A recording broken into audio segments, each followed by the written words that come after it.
Hey everyone, welcome back to another episode of Legend of Zelda Wind Waker. Welcome to the Earth Temple. Um, we are this. This is a very long dungeon, so we're gonna break it up into a few parts. First thing we're gonna do though is cross this gap. This is a new mechanic. Medli can fly. She can carry us with her. We can throw her ourselves, which I will show later, or we can take control of her and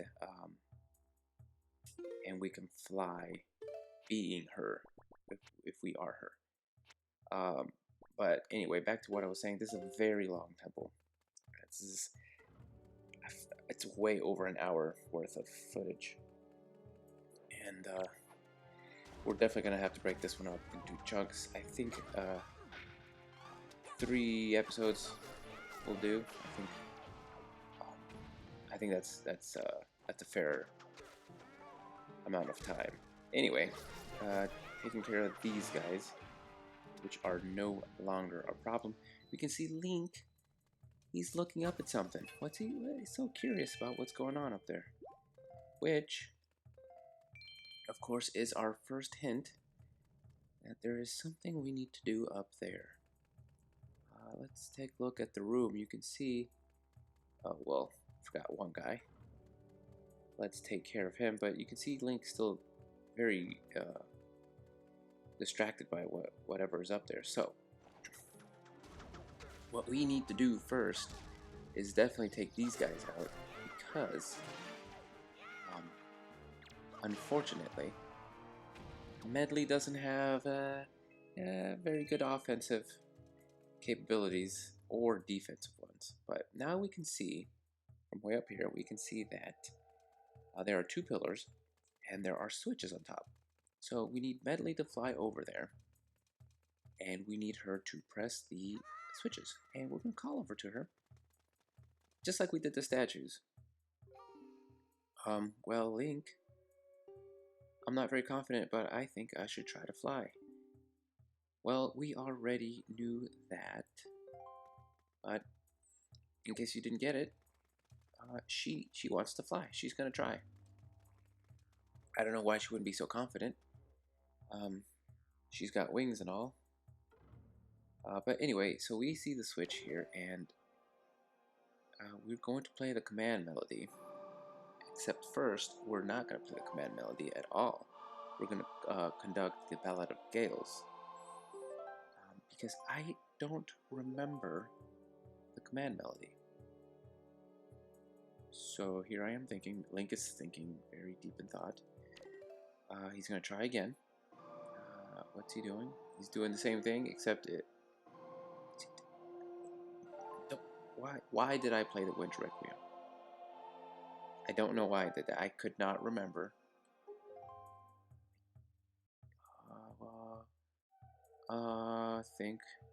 Think Link. Command melody. What are you doing, Link? What are you... Now Medley's even reminding us. Do you remember what I said? Please guide me with the Wind Waker. Yes, Medley. I'm trying to remember the command melody. There we go.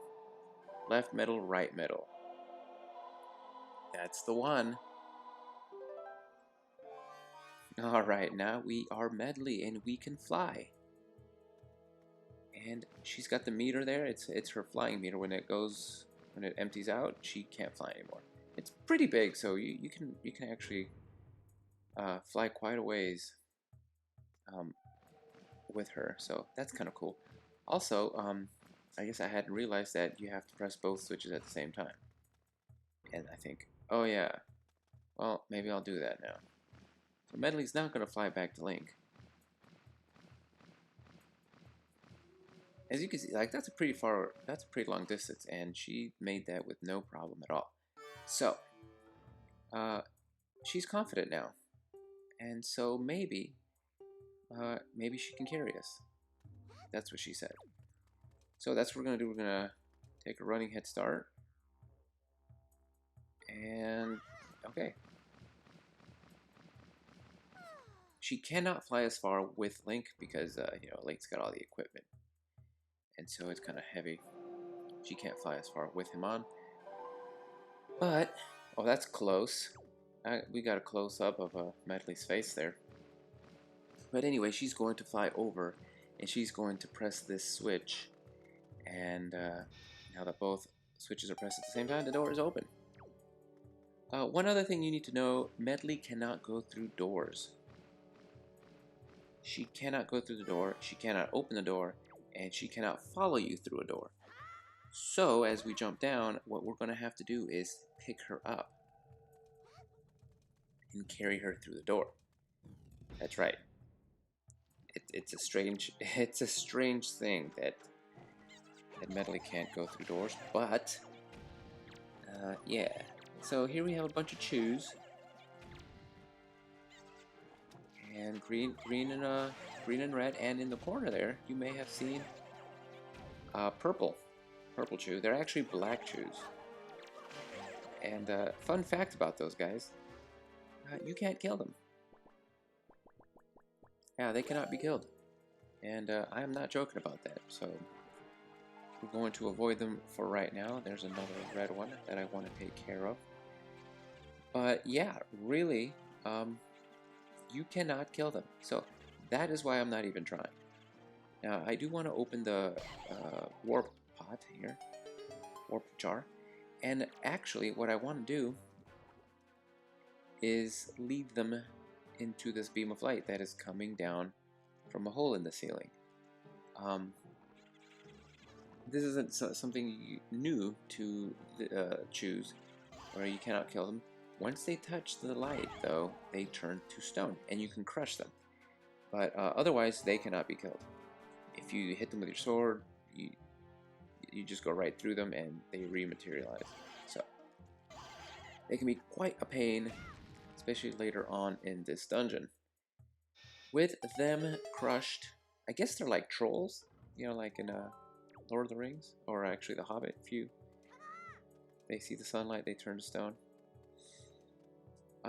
Yeah, so another neat little mechanic is Medli's harp is very reflective, and basically you can use her harp to point at certain objects like these statues here, and treasure chests like the one in the background. And if you shine your light on them, you will either make them disappear with the statues, is what happens to the statues, or if it's a treasure chest, you will make them appear. And what I can't seem to remember right now, what I'm trying to do is trying to position her so she's just standing and the light can reflect off of her shield, off of her harp. I kept saying shield, I meant harp. What I just realized is that I forgot I can take control of Medli, and actually she can actually hold her harp in front of her like this and aim it at whatever she wants to actually shine. So here we see I'm taking care of these statues, and there's a magic jar. I'm going to grab that really quickly before it disappears. I don't know if it will or not, actually. But also, if you turn back into Link, you see that Medli remains in her position. So now we're going to turn around, and we're going to shine the light onto the treasure chest, making it materialize.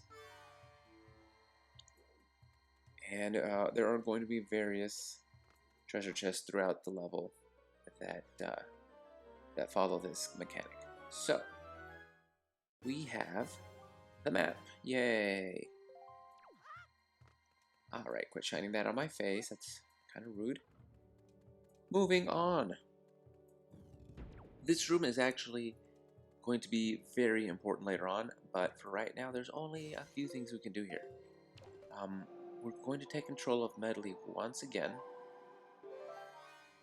and get another close-up of her face. Maybe she wanted to give Link a peck because she's a bird. Okay. Anyway, so this bluish gray smoke, miasma, I guess you can call it, is bad for Link. He gets hurt when he's in it.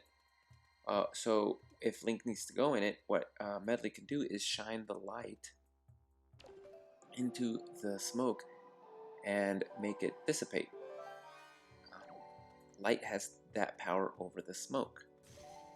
And this is another gameplay mechanic we're going to be dealing with quite a bit. As you can see here, I'm just making it vanish. It doesn't stay vanished for long. Anyway, just wanted to show you that. We are going to move on to the next room.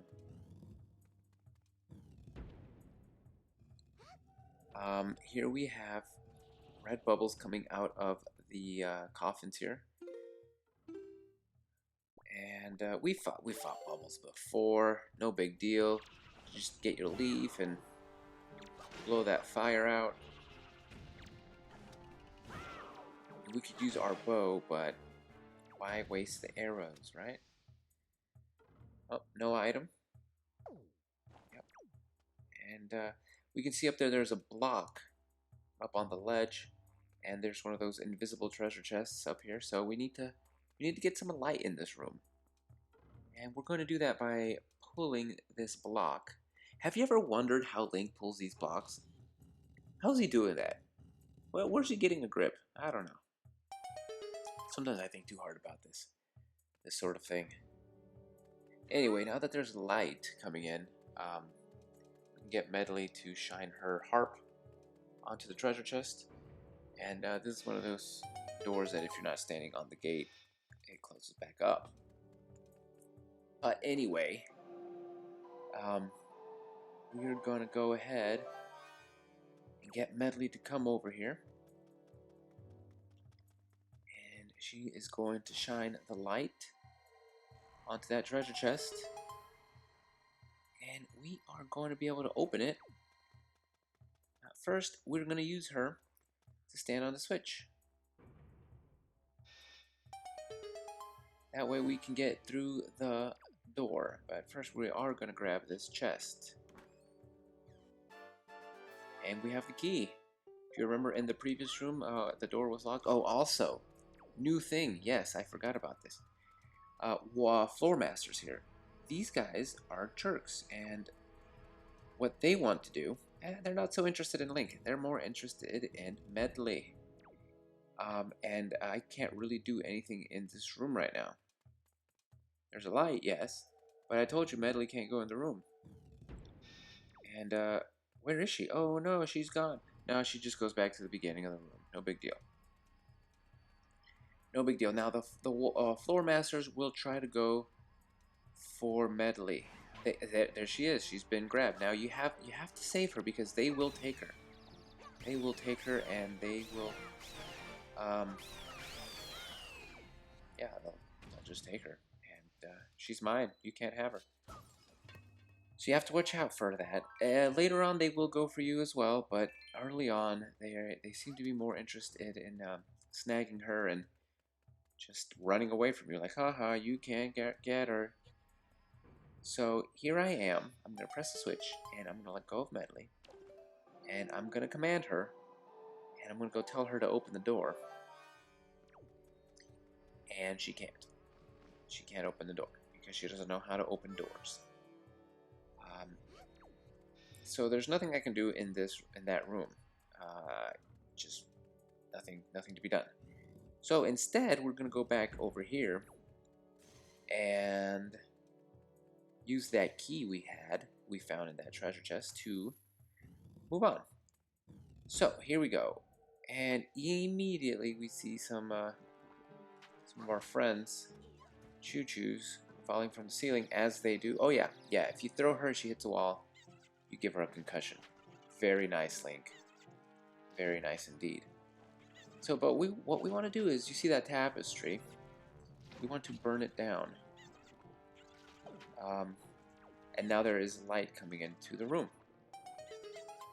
And you can imagine that that's going to play a part in what we're going to do next.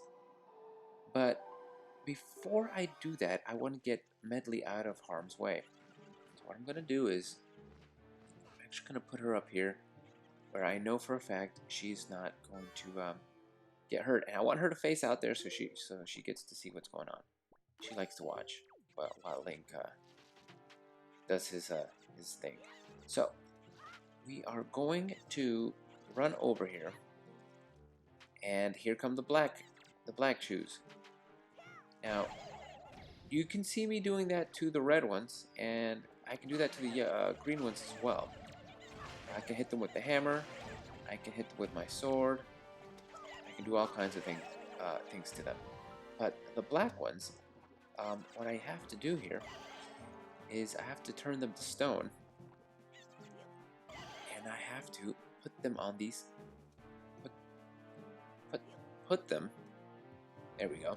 Put them on the switches. Now they do not stay stone form forever, so you have to hurry. These stairs will go away as soon as they turn back into regular shoes. All right, so we're up here, and you can see that well, it lasted a little longer than I thought. But we're gonna use. I guess it wasn't the best idea to put her up here. We needed to move that switch over. I mean, that push that block, and that opens the door forward. All right. Taking control of Link and moving on. Alright, so in this room, you can clearly hear when there are floor masters around. So we're going to go ahead and get rid of it. You can get rid of him with arrows, but whatever, just the sword is fine.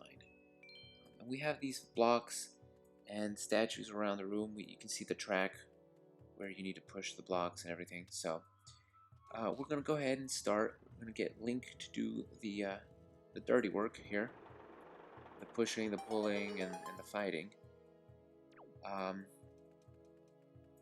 Like this. And those, of course, we already know these weird elephant-looking statues can be disintegrated with sunlight. But those symbols on the wall, those depict areas where you can also shine your harp.